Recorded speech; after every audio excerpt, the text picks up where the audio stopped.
Ustaz, apa itu ta'assub hizbiyah? Apakah membentuk suatu golongan kelompok lalu mengangkat pemimpin itu hizbiyah? Bagaimana pandangan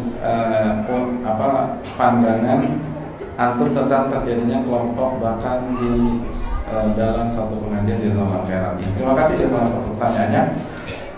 Ta'assub itu fanatik ya. Ta'assub itu adalah sikap fanatisme kepada sebuah kelompok, sebuah pemikiran atau sebuah persamaan, sebuah golongan, sebuah etnis, gitu. Ta'assub. Hizbiyah itu kelompok. Jadi ketika membuat kelompok, baik itu berupa ormas atau yang non ormas atau yang lain sebagainya.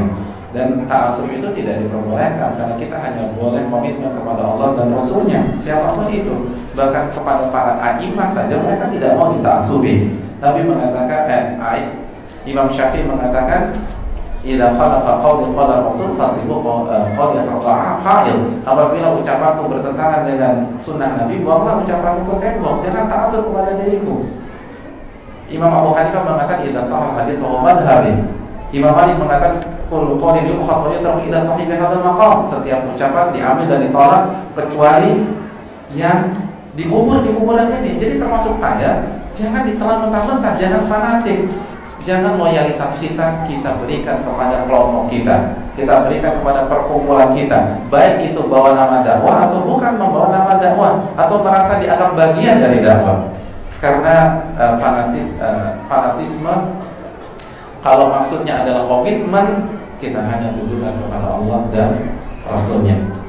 Nah, hadirin yang dirahmati oleh Allah, membuat kelompok-kelompok tersebut, apabila ini masalah dunia, hukum asalnya diperbolehkan.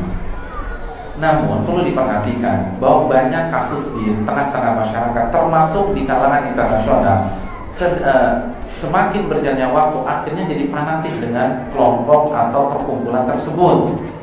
Walaupun awalnya hanya persamaan hobi, awalnya hanya persamaan olahraga, awalnya hanya persamaan tempat nongkrong, tapi akhirnya jadi fanatik. Dan ini adalah tren sosial yang harus kita waspadai ketika kita sudah ngaji. Jadi walaupun hukum asalnya boleh, tetapi hati-hati kalau ini berkaitan dengan masalah dunia dan bukan membawa sebuah substansi dakwah. Artinya pakai baiat, ada amirnya, ada pemimpinnya dan seterusnya. Kalau itu jelas tidak diperbolehkan, sebagaimana perkataan Umar bin Abdul Aziz.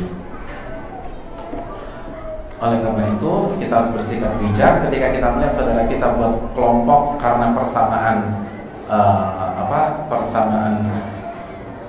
olahraga atau persamaan hobi atau persamaan rumah gitu ya.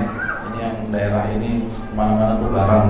Nah, kita harus bijak juga. Kalau mau kasih masukan, kasih masukan dengan cara yang santun. Nah, kalau kita ikut aktivitas kelompok-kelompok seperti itu, cara baik-baik, kelompok tersebut rentan disusupi syaitan yang bisa membuat kita berpecah belah dan akhirnya fanatismenya lebih mengarah ke kelompok